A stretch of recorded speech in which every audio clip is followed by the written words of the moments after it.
two badass spiritual gangster real estate entrepreneurs manifesting our best authentic lives and spreading the good word.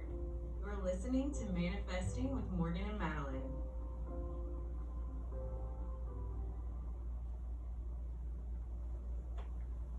Good afternoon. Hello. Hi. Hi. How are you doing? I'm doing like Oprah today, baby. Hell yeah. I got all this grounded energy and all this excitement. Well, I'm glad. We are recording on a Friday, which I believe has become my favorite time to record. It's fun. Yes, it's a nice way to close out the week. We got something to look forward to all week, and then a nice, it's like we get to tie it up in a nice little bow and then enjoy the weekend. It's true. Well, today we are going to talk about something that I started learning about later in my self-development journey that has been super critical and learning how to manifest. And so I'll just go ahead and jump right in. I titled this episode Tests and Triggers, the Shit Show. And so this is one of the things in manifesting and self-development that like it's some of the ugly stuff, the dirty stuff, but it's also so freaking helpful. Like, yeah. So I'm just gonna jump right in and kind of explain what I think of, like how I defined tests and triggers, and then I would love to hear your perspective. Okay. So the way that I conceptualize tests and triggers is when we try to advance to a higher level of functioning, 99.9% of the time we receive tests to see if we're in alignment with what we are calling in and no longer going to settle in that aspect of our lives. So to me, tests are just kind of the external challenges that arise as you set intentions towards a higher calling to determine if your vibrational frequency is tuned into what you're calling, if your self-worth matches what you're calling in.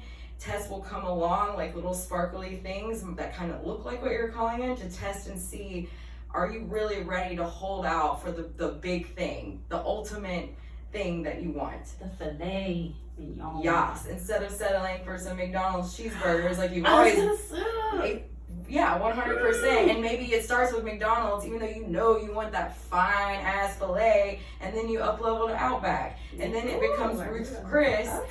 But until your vibrational frequency, your self-worth, whatever you want to call it, matches that high-end filet, you're gonna keep settling and accepting McDonald's, and then eventually Outback, and then eventually whatever.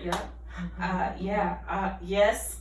And also I'm excited you're talking about food as a metaphor, because that is like the freaking best metaphor, and we've used this many times in conversations with like friends about this. Like that's literally the metaphor I use. So the fact you said McDonald's is like pumping me up.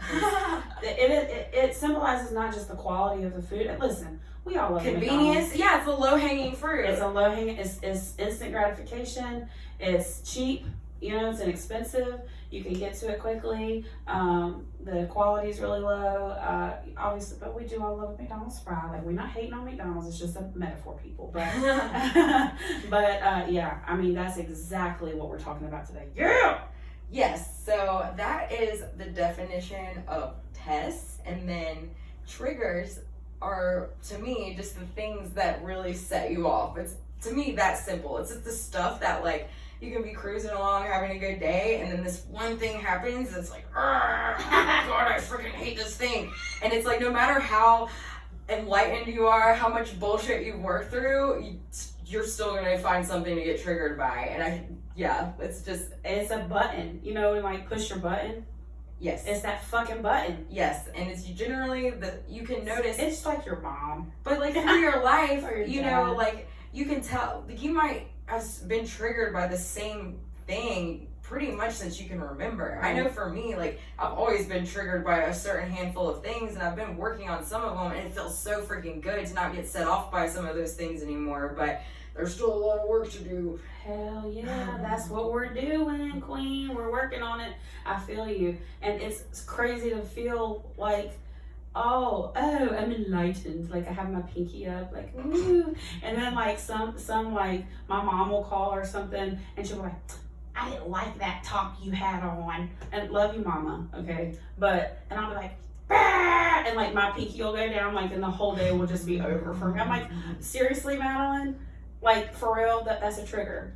Yeah, for sure. Like silly little things like that. And it's like you suddenly go from like this like walking on clouds, like feeling good about yourself to like this like animalistic beast version of you. That, yeah, the savage. Yeah. But it's great. So what do you do when you're triggered? You know what when you're in that state. Like there's no denying it. Yeah. The thing is, even though they suck. It sucks to feel like you're like on your good path and then all of a sudden this ugly side of you comes back out. Mm-hmm. But it's also such a cool guide to where you need healing, where you need work. Mm-hmm. Yeah, so what do you do when a trigger comes up? Usually I give into it and I feel like shit. Like, no. I know I've started to, what my first step is when I've started to notice, you know, when we talk about like all the other foundational steps. So like noticing the things that like really get me down or hurt my feelings or make me angry. Those are the triggers. And the first thing I've started to do is pause. Yes. It starts really for me that simple, like, okay, take a deep breath. So you check yourself before you wreck yourself. Or at least you myself. try, right? I attempt. I make the space to check myself. Yes. That's step one. Now, if I'm lucky enough to get through that step, right? Yes. Then step two is then I check myself. So first I make the space. I take 3 deep breaths. Me and Adelina are constantly telling each other, my sweet little girl, I'll be in traffic or something, or I'll like, my tone will change and she'll be like, Mommy, take 3 deep breaths. And I'm like, oh my gosh, she's right. Oh my gosh. She's so right. Yes. And I'm like, oh, you're right. So 3 deep breaths. 3 deep breaths. Yeah. That's where I start.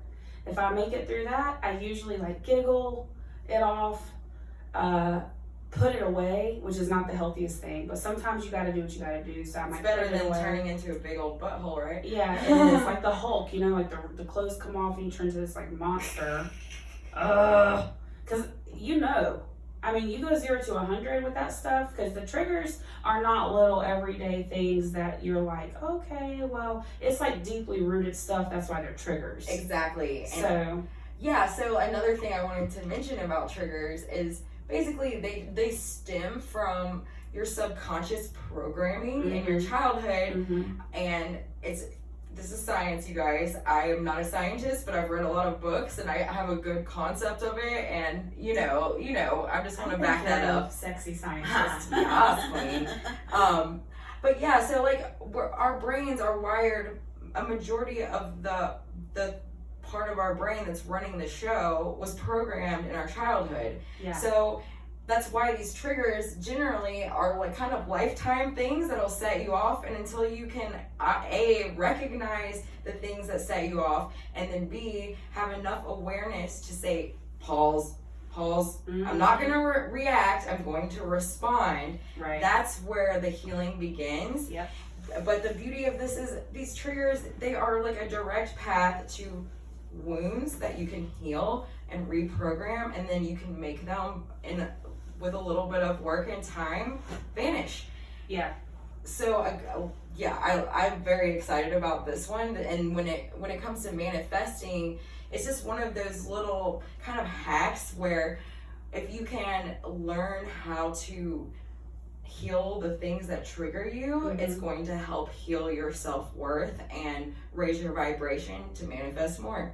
Yeah, it's an extension of like all the other work. Exactly. So it's like, hence like, I'm so enlightened, you know, and I'm floating around on my cloud. Like, you know, you have those days, you know what I'm talking about, you're feeling so good, and you think like, I've done all this work and all this stuff, and then that little thing happens, and it's like, it's just less, like the frequency is less, instead of it like consuming your conscious mind every day, like it used to, it just pops up in this little, like a whack-a-mole. Yes. Fuck you, mole. And like, then you hit, and then another one pops up, you know? Yeah. So yeah, when you heal them, you're healing that deep-seated, you're just reaffirming to your subconscious the work that you've done unbecoming and all these other things, you're just like, nope. Self-discipline too. Yes, 1,000%. Like, nope. You know what? I recognize you. I know what you are. I see you. I'm going to change this I'm not behavior doing pattern it. that Yeah. I've had my whole life, responding to this thing that sets me off. Yeah. This time I'm going to do it differently. Do that enough times to your little triggers. Yep. It'll go away. Bye. And then you're that much closer to becoming at peace, at ease, trusting the universe, trusting yourself. It's just this like beautiful thing that compounds on itself, you know? Yes. Yeah. Completely. So I just wanted to share an example of something that triggers me because I'm still working through this, and the main people who activate this certain trigger in me, I've gotten to spend time with recently after distancing myself, because one thing for me is if I continue to get the same triggers from the same source, I'm not going to be able to heal myself while I'm in the trenches getting triggered over and over again. So I have to set some boundaries, distance myself, work on healing, figure out what the root of this trigger is, what is my part in it, like, because I know my side of the street has some cleaning to do, somebody else is pissing me off. Yeah, for sure. So once I can like get my vibe higher and my self strengthened, then I can be around the environment or the people that might trigger me. Right. And I got that opportunity this very recently. And so one thing that like triggers me super hard is when I perceive somebody has a sense of entitlement, that makes my blood boil. And so I've been doing the work. I've been trying to figure out like why is entitlement something that sets me off? Because I believe in abundance. I believe everybody should have everything they ever want and more. So why does entitlement piss me off? Yep. Well, it's because I've been programmed my entire life that is, you have to work hard to get what you want. That's one thing. And it's like, I think it's still a little bit of like scarcity left in me, because I know that there's enough for everyone in my like brain, but I guess my subconscious still hasn't quite healed some places where I really truly deeply believe in abundance. So how do I heal this? I go and in the moment when I feel that trigger again, do just what you said. Pause. And then sometimes it means walking away. Sometimes it means taking those 3 deep breaths. And then sometimes it means turning into a big old butthole and reacting and realizing, hey, I got more work to do. But there's no failing the trigger response. It's just giving yourself grace to understand this is normal, and if I can finally get over this, my life is going to be a lot better, my self-worth is going to be better, and I'm going to be manifesting all the things.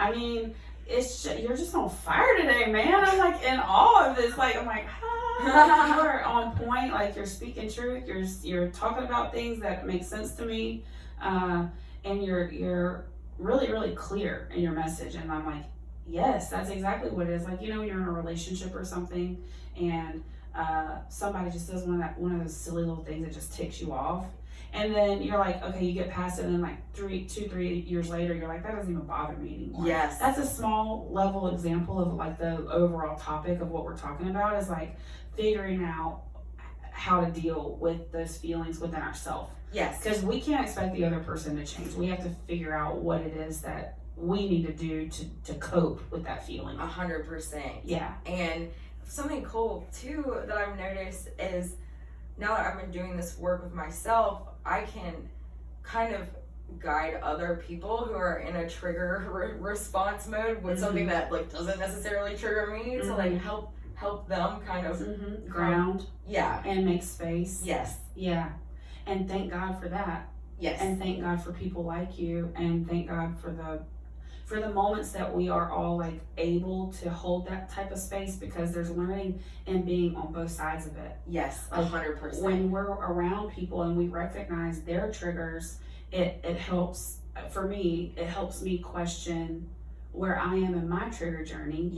And if I'm able to hold space, I'm like, that was healing. 100%. I have chills. Like, it heals. Because you, it heals me, it heals the world Yes. by us practicing those moments. So it's not only an internal, it's not only like offense, it's defense too.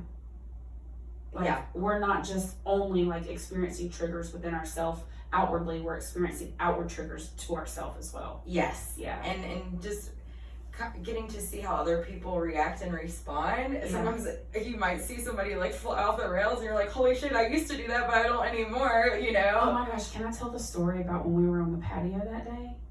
Oh, And yeah. is that a good? Yes, go for it. Okay, so this, I just thought of We this. triggered someone real good. It was Our presence. It was the day after, it was hours after we recorded our first podcast, and Yeah. we're in the highest vibe frequency like imaginable, you know? So yeah, we had done our first.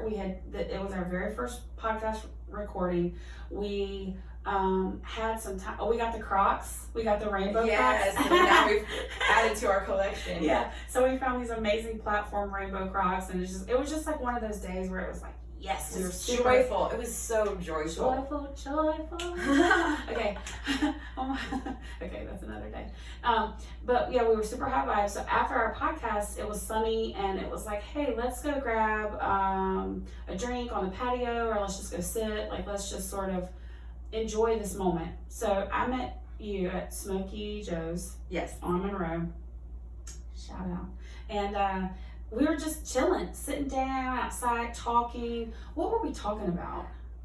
Real estate? No, we were talking Oh, about our podcast. podcast. Oh, yeah. And I think my boyfriend was sitting at the table with us. Yeah. Was there anybody else? There was like a couple other homies, but just Like buzzing around. Yeah, but basically we were sitting there. Okay, this is the story, y'all. We were sitting there. We're talking about the podcast. Morgan is like beaming ear to ear, like her beautiful smile is on display. I'm like being my silly, goofy self and giggling and like, you know, feeling good. And I noticed there was a table beside us of these two lovely ladies, and fine. And I kind of started to feel this like vibe, and I'm like, what? And we're outside too, by the way. Like, it's a beautiful sunny day. And there was a Jeep club happening that day. There was a bunch of Jeeps. And I was like, oh my gosh, this is awesome. Like my dream. I want to get a Jeep, whatever. Well, the next thing you know, this girl is grilling Morgan, like in her face. And I'm feeling it. And I'm like, what's going on? And she's like, do you have something to say? And Morgan is still like just in the middle of her sentence, doesn't even know what's going on. And I heard her. Yeah, Madeline's the one that called it. I'm like so in my little bubble of happiness and rainbows and sunshine. Like this was like the last thing in the whole world I could have ever seen coming. But that's how triggers hit you. Yeah. And tests. Yeah, but I wasn't triggered in that moment. But my we point, triggered someone else. Yes, but my point is triggers also can come out of nowhere. Yes, for any of us. For us, yeah. Even though we were on the receiving end of the trigger, which is what I mean by defense and offense, you can be the one creating or triggering, or you can be the one receiving the trigger. But regardless, usually they come out of nowhere. So we're sitting there, she's like, do you have something to say? It's like one of those moments, and I'm like, hold up, are we in East Charlotte? Like, hold up, is it like 1999? What's about to happen? You know, I'm taking my earrings off, you know what I'm saying? I was like, no, ma'am, not today with my Crocs on. I gotta take my shoes off. And no, I'm just kidding. But I'm like, who? You know, like who are you? And not in a confrontational way, but just like asking her, I'm like, are you? And she's like, if y'all have something to say, you know, you should just say it to my face. So the point is, she's like coming for us, like, and Morgan, sweet Morgan, is like, what? Like, you know, sweet and smiley, and I'm over here like sharpening her knives, like ready to. Right, but this was an opportunity for me to do what we just talked about, which is respond. Like, hold space for this lady. Yes. Hold space for this woman and figure out. I don't need to know the ins and outs of what's going on within her internal frequency. Yes. But it wasn't good. Yeah. And she was looking for trouble, and she wanted it. Yeah. You know, and I'm like, you know what? We're not gonna feed this beast. Yes. Because that pain body that Eckhart Tolle talks about, that's what that is. The triggers are usually like the pain body. Like, they want to be fed. They want something to latch onto to give them fuel so they can like continue to fight. Exactly. And so I'm like, okay, Madeline, check yourself. Took a moment, and I was like, listen. Well, you could have been triggered in that moment, but or maybe you were. I I felt myself potentially going there, but I stopped. And it was so cool to witness on my behalf. What happened? From my perspective, I first didn't know what was going on until like you started to respond to her, because she was like kind of coming at me. She was coming at me thinking that I was like sitting there talking shit about her and her friend, when in all reality I'm like beaming about our first podcast episode, which is like mind-blowing. So like my brain it took me a minute to even process that I could possibly be perceived as being ugly when that is so far from what was happening. Right. And then once it clicked with me and you were already a few steps ahead, then I was like, you know, my blood pressure went up and I kind of started to go in fight or flight mode. But then you handled it in such a way that like I knew I was safe and secure. And then after it settled down and you kind of sent her on her way, for a minute I felt really sad for her, because I'm like, you know, I used to be there. I used to be riddled with envy. Like if somebody had something that I wanted, I didn't believe that there was abundance, and that just because there's one pretty girl in the room doesn't mean that I can't be pretty too, just a different version of pretty, you know? Or like there's one person that has a big bank account, that I can have a big bank account too, you know what I'm saying? Yeah, absolutely. But I felt like she was kind of a reminder of where I used to be, and I just kind of had a moment of like sadness, and maybe I said a prayer, and then I regrouped, and you know, I thought about that a lot after it happened, because it was just such a curveball. It was a curveball, it was, and that's exactly what we're talking about today. That's just a good example, and y'all have all been, I know everybody's been there. Well, so, and this is why I wanted to include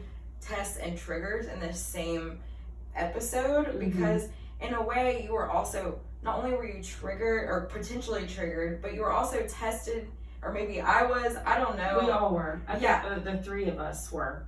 Her, me, you. We were all triggered or could have been. We were all tested or could have been. Yes. Yeah. So that was a great example. I'm glad it is. It thought just about came to me when I was thinking about it. I'm like, that's kind of a good example of a test and a trigger. And what it boiled down to was just sort of like, hey, listen, we're not talking about you, first of all. But also, I really wonder why you think that. Yeah. With compassion at that point, like it had switched over, and I'm like, I really do wonder why you think that, and I hope that you don't carry that with you. For real. And also, homegirl, I will put some Vaseline on my face. I don't know what that means, but okay. Well, that's good. But you know, but yeah, I mean, those things come up for us, and it's constant that if we are really, really, really in alignment, it's gonna happen a lot. And it really comes down to, who do you want running your show? Do you want it to be your childhood trauma program, brain response, pain buddy, all that? Or do you want to be the one in the driver's seat? And the thing is, once you get in the driver's seat, then you can't unknow the stuff that you've learned. But and it's scary. But on the other hand, when you get in your power and you have those times in your life where you feel 100% aligned with yourself and your truth, there's nothing better in the whole world, and there's nothing more magnetic to attract the things that you're trying to manifest. So you know what came to me in that moment when I processed and reflected on it? I am not proud of my reactions, and I'm gonna tell you, back in the day, I didn't take nobody's shit.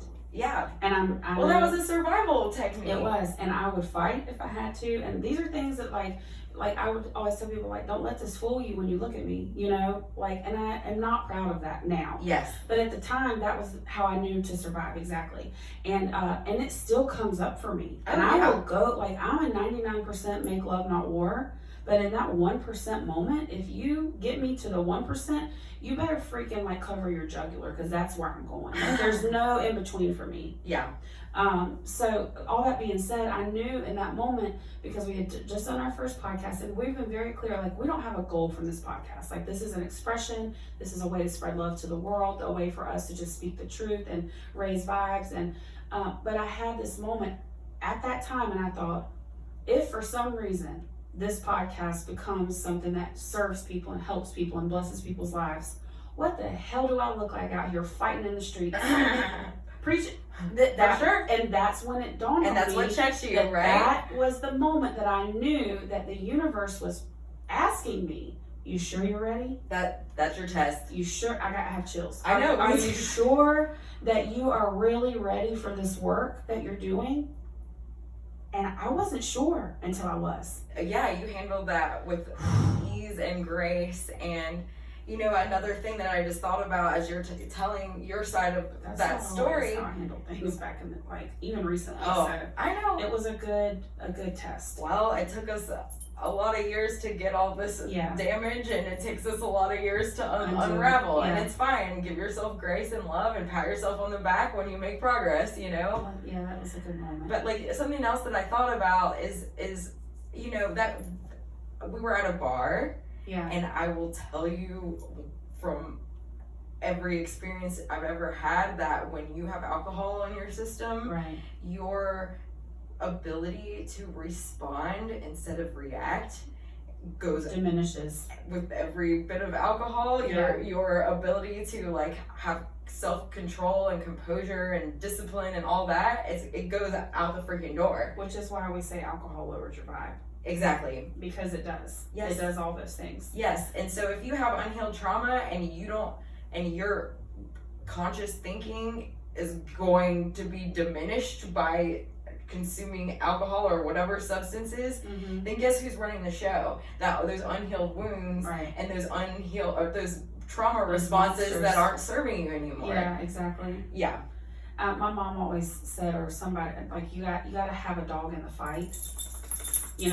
If there's only one dog, the dogs can't fight. Exactly. And then there's this other sort of like taking that example, and it's like you have two dogs to feed. You have the beast, the pain and the triggers and the unhealed traumas and all of the beastly things, we'll just call it that. And then you have the monk, whatever. We're using metaphors, but whichever dog you feed will get stronger. Exactly. And whichever dog you starve will slowly die. 100%. So think about in that moment where you're like, what do you do? Okay, I breathe, I check if I can pause, I breathe, and then I ask myself that question. Who do I want in the driver's seat right now? Who do I want, which dog do I want to feed right now? And that's my process. I love that. That's such a good... That's my tool. Yeah. Well, I'd like to go ahead and go to our up-level testimony, Okay. COVID up-level testimony, and then we can talk more about tests. Okay, let's do it. All right. Each week on Manifesting with Morgan and Madeline, we share a story from a listener who used the global pandemic in 2020 as an opportunity to up-level personally or professionally.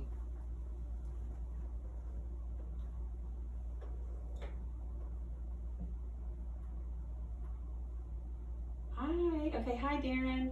Madeline, how are you?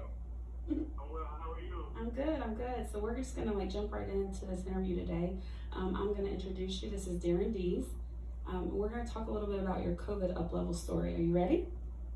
I am, let's do it. All right, awesome. So your name is obviously Darren Deese. Your age, what city do you live in, and what's your current profession? I'm 36 years old. Actually, just turned 36 2 weeks ago. Oh, happy birthday! Thank you, kindly. You can be. I'm from Waxhaw, North Carolina, born and raised. Nice. And I am a songwriter. Awesome. Okay. And so first question that I have for you is kind of how did you up level as a result of the hardships? We might have to take us off the car phone. I think we've got a little bit of an echo. I don't know if we can do that. Is that possible? Yeah, is that better? Yeah, that's so much better. Thank you. Y'all, Darren has been like my ride or die. I've had so many technical issues and he's been like standing by me this whole time, so I really appreciate it. I got to. All right, okay, good. Let's move along. So how did you up-level as a result of the hardships created by the pandemic and the lockdown? And kind of what that means is, how did you take that leap? How did COVID help you take that leap, or the pandemic help you take that leap? Talk to me about that. Okay, for me, when it happened, it kind of freaked me out low key, because it just you didn't know what was going on. You know, all of a sudden this thing comes out of nowhere, and the world just flipped upside down. Right. And there's a lot of anxiety in the world, and you didn't know, like, you know, is everybody gonna die? I know it sounds so morbid to say, but it's true. It's like these are real thoughts. These are real thoughts. I love that you're saying that. Yeah, like those are the thoughts that we might not want to admit out loud, and that's what we want to talk about right now. Like those are, I felt that way, so I'm really excited to hear you verbalize that too. Yeah, it's true. I was like, look, what's gonna happen? What's gonna change? How's my life gonna be affected? And like, what's gonna happen to my son? What, so forth and so forth. And so, for me, it took my world being shaken and turned upside down. Yeah. For me to realize, like, I was kind of in a rut, like, in a routine where I just didn't feel like I was living. You know, I was just in a place where I felt stuck. And because I didn't know what was going on, and every single day you turn on the news, it's like COVID-19. It's like being drilled in your head, like, okay, so I know very well about COVID-19, but it's gonna affect me. What's gonna change? Right.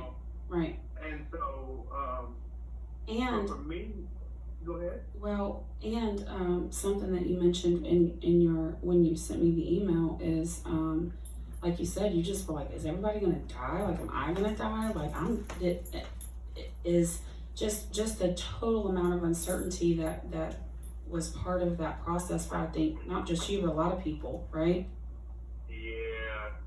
Yeah. And what we talked about a little was you were in your profession pre-COVID or during COVID was with a corporation. You were in a different role. You were not actively songwriting as your career at that time, correct? Yeah, I wasn't doing anything at all. I was just working just to pay bills. Just to make sure my son was okay, you know? Yeah, and you were in this rut. So tell me a little bit about how that transitioned. When did you have that moment where you like, aha, was it because the pandemic caused you to stop working that type of job and gave you a little time to reflect? When did the aha moment happen for you that you realized, like, oh my gosh, I've been depressed, I've been sad, I've been living in a rut for so long? When did that happen for you? Well, I would say the light bulb didn't come on until like July, I would say. Okay. But in March, like I said, when everything first shut down, like I said, I guess I was kind of paralyzed in panic. Cause I don't think anybody was prepared for it. I know I wasn't. Yeah, I don't think anybody could be prepared for that. Yeah, so I wasn't mentally prepared for it, emotionally, you know, all of it. The words, I wasn't prepared for it at all. And so I would say from March to about beginning of July, mid-July, somewhere in there, I was more along the lines of like, woe is me. Like, it's like, it's just bad. Nothing good is gonna come out of this. Right. But then things changed. Where it changed in July, it was more along the lines of I saw people, still trying to do music. People doing like online music. And for me, I was kind of like, I had to get honest with myself. Mhm. You really, and it's kind of scary when you really have to be honest with yourself sometimes. I love that. And so I had to be honest to the point and calling myself out. You know, like, what are you doing? Mhm. And so through all of it, so when I kind of had to get honest with myself and take responsibility for myself, I came to the conclusion that realistically I wasn't doing what I was supposed to be doing. Mhm. And the one thing that I always loved outside of my son, of course, but Right. was music. Right. So you So had this believe it or not, awakening. Yeah. Well, you believe it or not, up until last year, I didn't really write songs until I used to write all the time. Now, like performing, I haven't performed in years and so forth, but like I hadn't written a song in like almost 8 years. Wow. Yeah, and so, cause like I said, when my son was born, I kind of took time to I stopped doing music because I want to make sure he was taken care of first. Right. And so I started. So long story short, I had to get honest with myself, and the one thing it kind of struck me. I was like, you know what? I love music so much, but I'm not doing it, and it kind of frustrated me a little bit. And so I just made a decision. Like, I don't know what's gonna happen tomorrow, but I know whatever happens. If I just made a decision, like, you know what? If this is what I'm gonna do, right, wrong, or indifferent. Mhm. I love that. This is what I'm gonna do. I just made a decision to do it because I was like, you know what? If something were to happen, I'm not gonna, die in panic or die scared. I'm gonna do it. I'm gonna do it living. Because, like I said before, I just existed for 35 years. I just existed. Yeah. I get that. Like I just existed. It was like I was alive, but I never lived. Right. And you had this moment. Yeah. So you start writing songs, you start doing music again, you start sort of like flexing and practicing and like stretching and strengthening those muscles, right? How did you stay motivated? How did you stay focused throughout that process from the starting and sort of like getting the ball rolling? Like what tools did you use, or mantras or affirmation? How did you deal with the motivation factor involved? So, a little backstory real quick. My last guitar that I bought before COVID or whatever, I threw it in the trash can because I was so frustrated with music. Oh, wow. Yeah, I just I told my cousin, I was walking up to the trash can on the side of the road. I was like, I told him, like, do you want the guitar? He was like, you're not gonna do that. I'm like, yes, I am. I'm done with this. And so I threw it in the trash, and I was like, all right, I'm done with this stuff, whatever. So long story short, I bought a guitar last year, and I wrote a song. I was inspired to write a song. When I started writing, I let somebody hear it, and they were like, "This is really good." I'm just like, "Don't just say it because you're my friend, Right, I don't need that, Right. And they're like, "No, this is really, really good." Mhm. And so I started hitting a couple open mics to kind of, just to make sure my friend wasn't just being nice. Mhm. And so I hit a couple open mics, and it got the same reaction. I was like, okay, maybe there is something to this. Okay. So it helped you stay motivated, like the validation of like the listeners, the people who are hearing your songs, hearing your art, hearing your work. That sort of helped you stay pumped up and to do more. And you started to believe in yourself, I'm assuming, through this process too. Yeah, I found confidence that I didn't know I really. Not only did I find confidence, but I really started to figure out who I was. Yes. Can you tell me a little more about that? As far as find out who. Okay, so like I said before, for 35 years I just existed, and for me, now I can say for sure, a year ago I'm not the same person.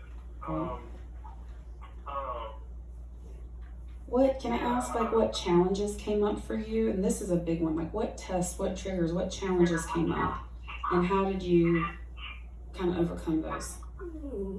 The challenge was, because of the pandemic, was more on like, how am I going to feed my son, but also keep my sanity, you know what I mean? Because to be honest with you, I live for my son. I went through a period where, like, I told a story on Facebook one time, but I went through a period where I was really about to commit suicide a year or two ago.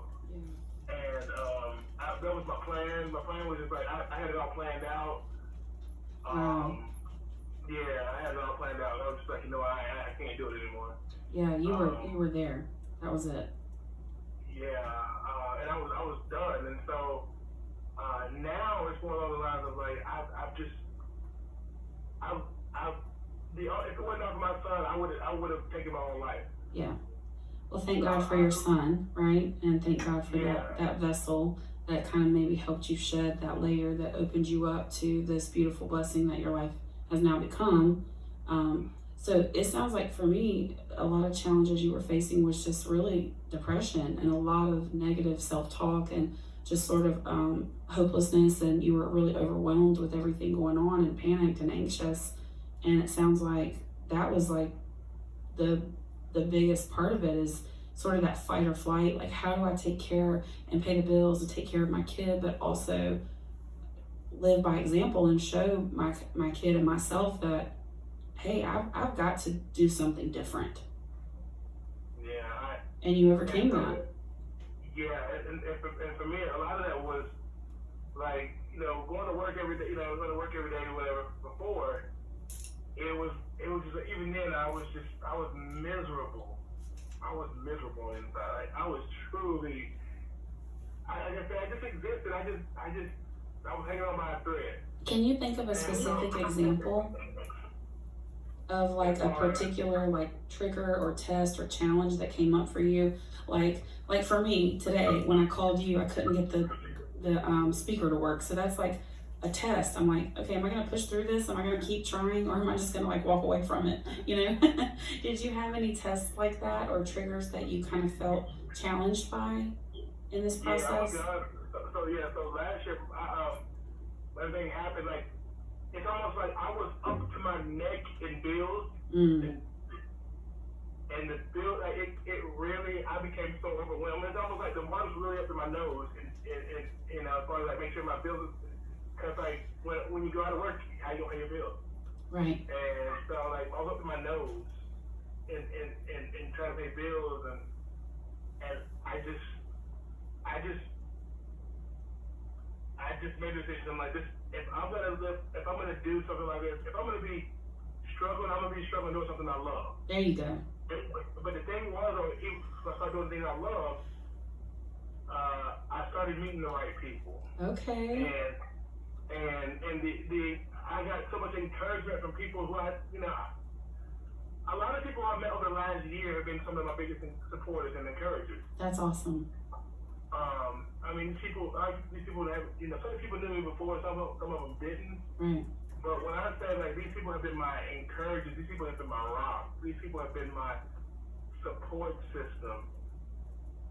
And, like, when I say, like, I'm forever indebted to these people because, people can give you gifts and people can do things for you, but to see the things for me, I just appreciate this. I guess that love languages book. My love language is like words of affirmation. Okay.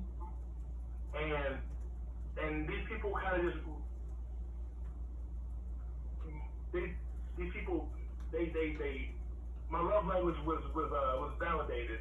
Yes. It was, and I appreciate it because, like, for me, it was all self-confidence. Right. Because I felt like because I couldn't do what I was supposed to do, I felt like I was a horrible father, I was a horrible man, I was a horrible, I was horrible in general. Oh wow. Yeah. And the thing is, I was quote unquote doing all the right things. Right. I've never been perfect, but I was doing the right things, but I just wasn't seeing any results. Yeah.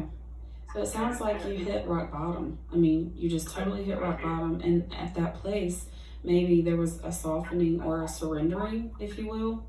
Like, okay, you made a comment, you're like, hey, if I'm gonna struggle, if I'm going out, I'm not going out this way. I'm gonna go out doing what I love. Like, you had gotten to that place where you're like, I accept that this inevitably could lead to my demise, if you will. So if I'm gonna go out, I'm gonna do it with passion, I'm gonna do it with gusto, with love, and I'm gonna go out swinging, kind of thing, is what I'm hearing. Okay. And then community, you put yourself out there, you released all these sort of societal conditionings of what we were, quote, supposed to do, what we, quote, should do, and you said, I'm gonna do what I want to do. And then all the right people started sort of showing up for you, and community was built, and validation was built, and self-love and self-trust was built from that place. Yes, I've never felt as good. I've never felt so alive as I do right now. I mean, I feel that's awesome. we all have our moments. We all have our bad days. Right. But I've never felt so alive than I do in 2021. That's great. And I've got one more question for you, and then we can wrap up. Basically, what were the major lessons you learned that you think could benefit others? And I love your response in the email. What do you feel like other people need to know that is a lesson that you've learned?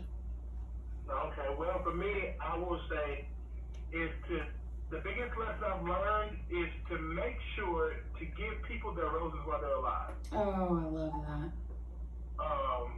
Because I've lost people who I never got to say goodbye to. Right. I had a cousin pass away, and we used to go to eat every week together, every Monday together to eat sushi. And all of a sudden, one Sunday, one weekend I go to the beach, and the plan was to go swim when I got back. And I get a call while I'm at the beach, and saying that he's gone. And he was only just a year older than me. Wow. And it made me realize that you got to give people their roses while they're alive. And because I get so sick and tired of going to funerals and where everybody wants to yeah, he was a good man, he was No, tell him why he's here. Yeah. I'm a firm believer in that. Tell him why he's here, because that's what it means the most. You know what I mean? Tell him why this person, whether it be anybody, why you got the chance to tell people you love them. I don't care how weird it is. Me personally, I don't care. Right. I don't care if I weird you out, whatever. I love you, and it's not gonna change. Oh, I love that. And I want people to know that. That's the lesson. Have no regrets. Tell people you love them while you have a chance. I was telling you before,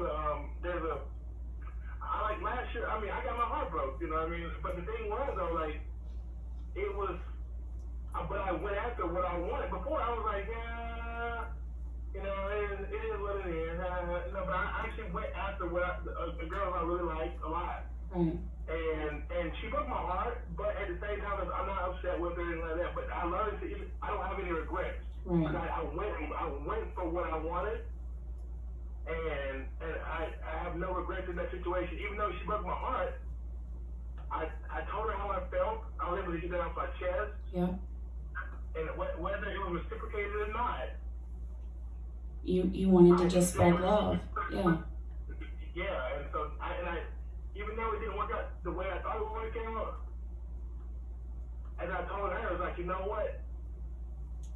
I feel alive because I'm actually able to feel this hurt. Oh yeah, that's deep. And before I was just, like I said, I was just living before, but I was able to feel this hurt. Right. And because I'm able to feel this hurt, it means I'm alive. Yeah. It sounds crazy. No, it's not. No, it's not crazy. It's actually right in alignment with everything that we talk about. I really, really appreciate you sharing your story. It's really beautiful. You got me kind of inspired right now to go sing a song. And I am really excited for your future and what it holds for you. Thank you for your time. I'm going to wrap up our interview. If you'll stay on the line, I'll have a little chat with you once I'm finished. But thank you for your time. Anything else you want to say before we conclude? If I could say anything else, love people. I mean, like, it's just love. Like, life's too short to love people. I love your message. Thank you, Darren. Thank you so much. My pleasure. Okay.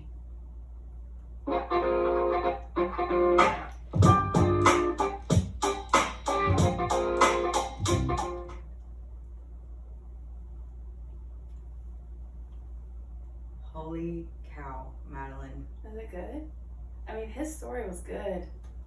I'm about to cry. I know. I had a couple moments too, for sure. How How freaking real and authentic and raw was he? yeah, like I Morgan. needed so much of what he just said, but like I'm like happy tears because it's Yeah. like you manifested this interview. Yeah. Like that's crazy, and he spoke to a lot of things that we've been like dealing with in our own lives. So it's just cool to like hear somebody who's so on fire about life after he's been through the shit. Yeah. But yeah, I mean, what another great testimony to kind of match with our subject for the week that just kind of fell into our laps. Like he definitely got tested when he was trying to up level, and I love that he was so open and honest about like his dark times and his rock bottom, because I mean, I bet money that at least 50% of people in this world have gotten into that place a time or two in their life. I agree. And I'm so glad that he was so honest and vulnerable, and it's so rewarding to see someone who has gone from that place to this like bright shining light. This is why we're sharing these testimonies. Yeah, this is why. To show you guys that like, hey, anybody can do it. Anybody can up level. Anybody can manifest. And how this applies to this week is, you know, he passed his freaking test. He stayed true to his vision and his dream. And he is like successfully writing songs for a living full time now. Yes. From a place of debt and overwhelm and even, you know, really dark, deep depression where he was thinking about, I mean, it takes a lot of courage to say you were thinking about suicide. And I think we'll include a link for anyone who's thinking about that. Like, it's really important to make sure you reach out for help if you get to that place. But that was really honest because, like you said, I know at least 50% of people have thought about that. Yeah. Have contemplated, have had that thought pass through their mind. And that's unacceptable. Yeah. As a culture, for us to be cultivating that kind of mindset. Yeah. And look at the testimony of how, thank God, that rock bottom place he got to released him. Yes. From the fear. Yeah, he was like, backed into a corner. There was no other. Yeah, exactly. That's why I got nothing left to lose. Rock bottoms are such a blessing. They're because cleansing. Yeah, you get stripped naked and raw, and the only reason that you get in a rock bottom in the first place is because the universe is trying so hard to get you aligned with your truth and your purpose and all the things that keep you happy and unique and alive. And if, the more you stray from that, the more you're gonna have to get kicked in the ass to get back on the path. Exactly. And the harder and the faster the rock bottom comes and hits, and it hit him pretty hard. But like, what a beautiful testament to like the fact that that place that cleansed him, then the manifesting started to happen. He started to talk to the right people, get in the right headspace, the songs were releasing him too. He was writing the songs, but now he shared that freaking story. He's alive. He's here to share that story. And that, if you are at your very, very worst rock bottom place, if nothing else can help you and hold you, let that little thing right there hold you. Right? Yes. I know, it's good stuff. Well, to parlay back to our conversation before we wrap up, I just wanted to like talk a little bit more about tests and the thing. I'm just gonna give a couple examples of tests just so you can understand like what this looks like in real life.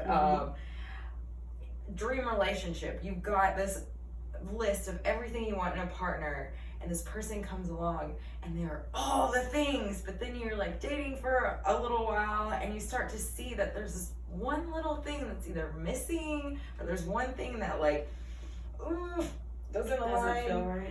And so that's a test.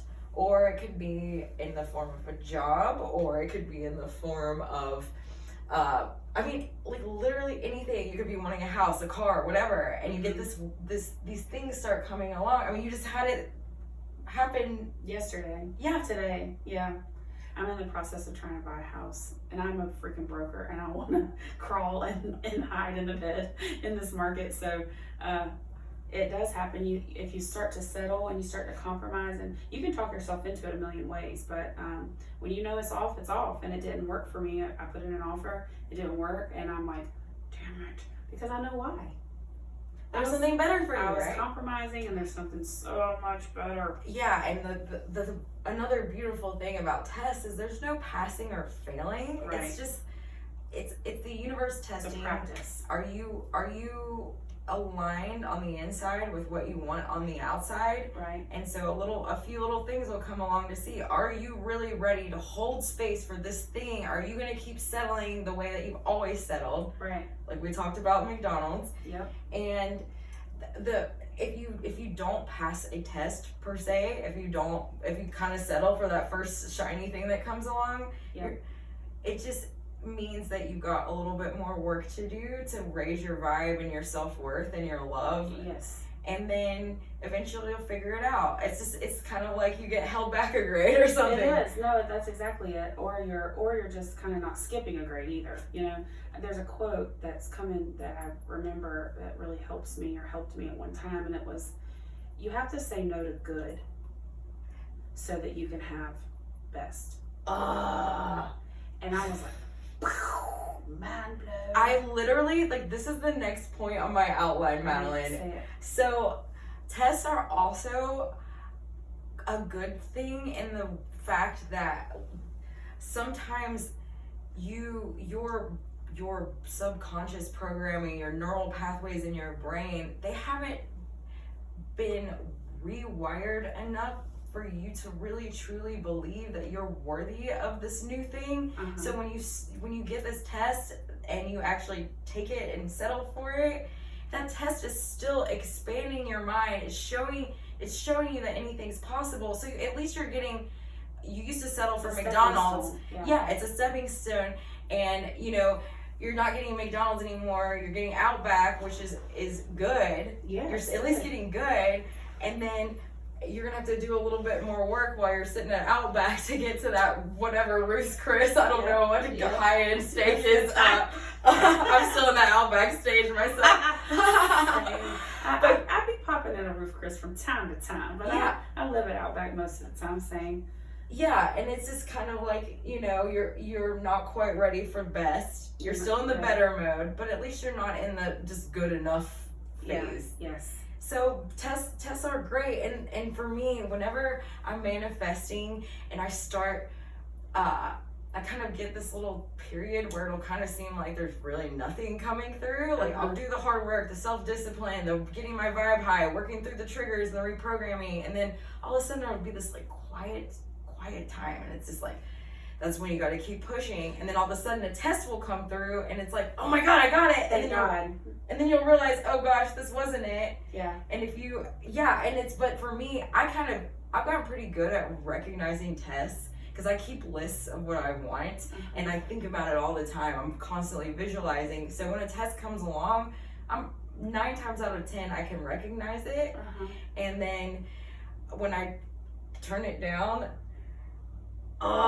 the manifestations always come, and now that I know that, I can pass those tests with ease and grace, and it's so fun. Yeah, it is. It's practicing. It's like, why would you practice tests when we're in school? Because you're like practicing the questions, practicing the habit, and then you take the real test, and even if you fail, that's okay. And I tell people this about the real estate exam, y'all. North Carolina real estate exam is one of the hardest real estate exams to pass in the country. Oh yeah. That is a proven statistical fact. I have Like, a master's degree, Madeline, Yeah. that I had to write hundreds of pages, you know, of Yeah. research, and the real estate licensing was the hardest thing I've ever done. There you go. So I tell new brokers all the time when they're in that space, they'll be like, "Look, Madeline, I failed." I'm like, you know what? Now you know what's on the test. You got this. You got this. Great. Yep. Now you have that step under your belt. Good. You did the worst thing, the hardest thing first. You failed. Great. Now you know. Yep. And that's what tests do to us in life. So don't be afraid to fail the test. Yeah. Don't be afraid to lean into the trigger, but learn from it. Yes. Start to be more accustomed to what you'd like the result of that process to be. Yeah. And lean into the practice and the process and welcome it. Failure is not the end. The message of today of the test and triggers and Darren's story and what we're talking about is you keep going. 100%. You keep moving. You keep trying. You keep getting up. You fall down. You get up. And the more you do that, the sooner and the higher the vibe will be, and the more the universe will bless you. God will bless you. And then all of a sudden, your self-love keeps getting bigger, your vibe gets higher, the blessings get bigger, and the next time around, you apply these lessons to the next manifestation, and it comes through that much faster, that much more effortlessly. Seamless. Yeah. And you're ready for it, and you can receive it. Like This is like unclearing and all that. So when these tests and triggers happen, you fail, but then when you pass them, you receive. yes. Yeah. So, and I just want to, like, when we're closing or before we close or whatever, like, I just want to say to everybody who is listening, thank you so much. Thank you for being patient with us as we refine this process.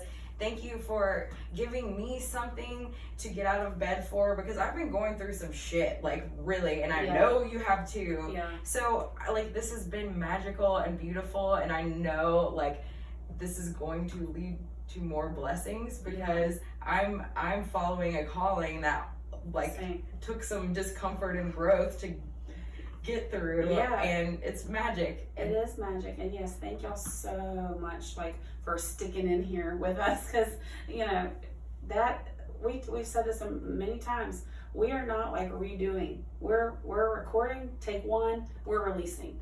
And that doesn't always look and sound pretty, but it's real. But it's real, yeah. And so there's gonna be episodes that might hit real hard, and there might be some that kind of, flow more like water for y'all. But thank y'all for sticking in with it and being here with us and supporting. Oh my gosh, the like overwhelming support and positivity and like pats on the back and just like thank you for sharing a message that we've received, I think has been overwhelming. So I agree. Thank you. Yeah, and we're here, learning and growing and manifesting right alongside of you guys. Yep. All right. Well, Okay. just make sure to follow us on Instagram at manifesting_with_mm. You can find us at YouTube at that same name, and Anchor as well. Yeah. See y'all there. Hear y'all there. Talk to y'all there.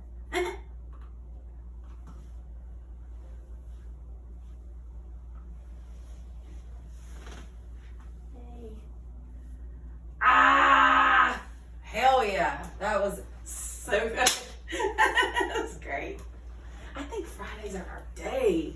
Yeah. It feels so different. Do you think that we can make this a thing? Oh, yeah. Okay. Heck yeah. It does. You want to turn this off? Oh. I mean, we can keep it I on. forgot to open the vents. I keep the vents in this room closed because I'm not really in here ever.